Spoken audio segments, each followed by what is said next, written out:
Welcome to the Folktale Project. This is Dan Scholz.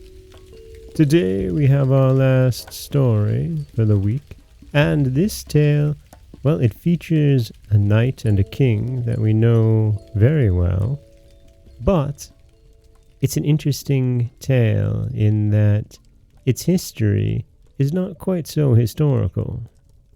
This is Castle Gutenfels. About the middle of the 13th century, there was a stately castle near Kaub, which was inhabited by Count Philip of Falkenstein. There he lived very happily with his beautiful sister Guta, who was as good as she was fair.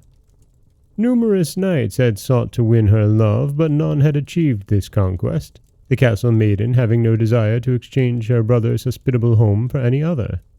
At that time, a magnificent tournament was held at Cologne, to which knights from all countries of the kingdom, far and near, and even from England, were invited. A great multitude of spectators were assembled to see the stately knights contending for the prize which a fair hand would bestow on them. Among the nobles present at the tournament was a knight from England, whose graceful figure and splendid armor were particularly striking. He wore a veiled visor, and the stewards of the tournament announced him under the name of the Lion Knight, a golden lion ornamenting his shield. Soon, the majestic knight's master-like manner of fighting created a great sensation, and when he succeeded in unhorsing his opponent, a most formidable combatant, loud rejoicings rang through the lists. Count Philip and his sister were among the guests. Guta had been watching the strange knight with ever-increasing interest during the tournament, regretting at the same time that she could not see his face. But an opportunity soon presented itself when the knight was declared victor.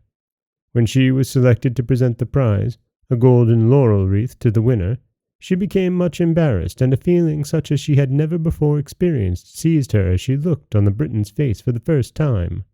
Perhaps the knight may have read in the lovely maiden's countenance what she in vain tried to hide from him.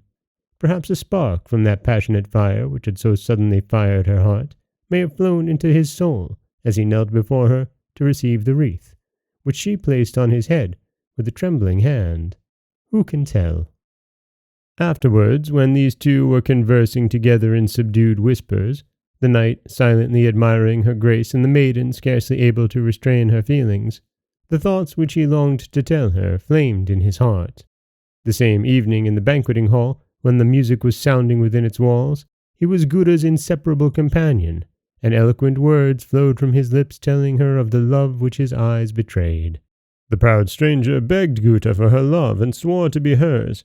He told her he must at once return to his country where urgent duty called him, but that he would come back to claim her in 3 months' time. Then he would publicly sue for her hand and declare his name, which circumstances compelled him to keep secret for the time being. Love will make any sacrifice.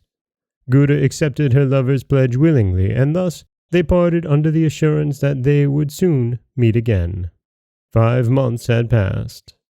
That terrible time ensued when Germany became the battlefield of the party struggles over the election of the emperor. Conrad IV, last of the House of Hohenstaufen, had died in Italy. In the northern countries there was a great rising against William of Holland, who was struggling for the imperial throne. Alfonso of Castile was chosen king in one part of the country, while Richard of Cornwall, son of John, King of England, was elected in another. But Richard, having received most influential votes, was crowned at Aix-la-Chapelle, and from thence he started on a journey through the Rhine provinces, to the favor of which he had been chiefly indebted for his election. Spring was casting her bright beams over waves and mountains in the valley of the Rhine, but in Falkenstein Castle no ray of sunshine penetrated the gloom. Guta, pale and unhappy, sat within its walls, weaving dreams which seemed destined never to be fulfilled. Sometimes she saw her lover dying on a terrible battlefield with her name on his lips. Then again, laughing and bright with a maiden from that far-off island in his arms, talking derisively of his sweetheart of the Rhine.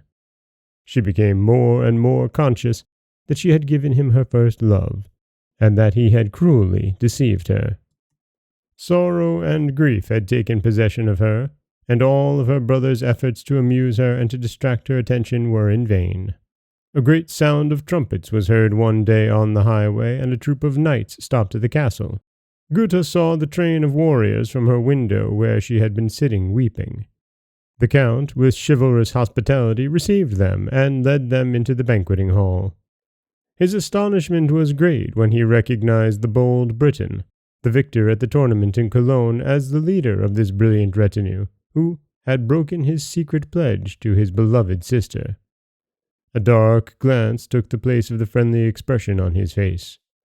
The Briton seemed to notice it, and pressing Philip's hand, said cordially, "I am Richard of Cornwall, elected Emperor of Germany, and I have come here to solicit the hand of your sister Gutta, who promised herself to me 5 months ago in Cologne. I come late to redeem my promise, but my love is unchanged. I beg you to announce my arrival to her without betraying my name." Philip bowed deeply before the illustrious guest, and the retainers respectfully retired to a distance. The great guest strode up and down the room impatiently. Then the doors were suddenly thrown open, and a beautiful figure appeared on the threshold, her face glowing with emotion. With a low cry, Gutta threw herself into her lover's arms, and the first moments of their reunion were passed in silent happiness. Philip now entered the room unperceived, and revealed the secret to his sister. The maiden, in great confusion and shame, stole a look at her lover's eyes, and he, drawing her gently to him, asked her to share all, even his throne, with him. Shortly afterwards, Richard celebrated his marriage with imperial magnificence at the castle on the Rhine, which Philip thenceforward called Gutenfels, in honor of his sister. And that is the story of Castle Gutenfels. A tale that, well, is not quite historically accurate. Richard of Cornwall, of course, was a real person, and he was an emperor and king of Germany.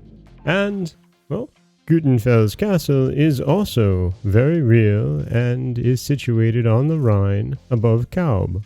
However, Gutenfels Castle, most likely, was named Gutenfels Castle after a siege in 1504 by the troops of Landgrave Wilhelm von Hessen.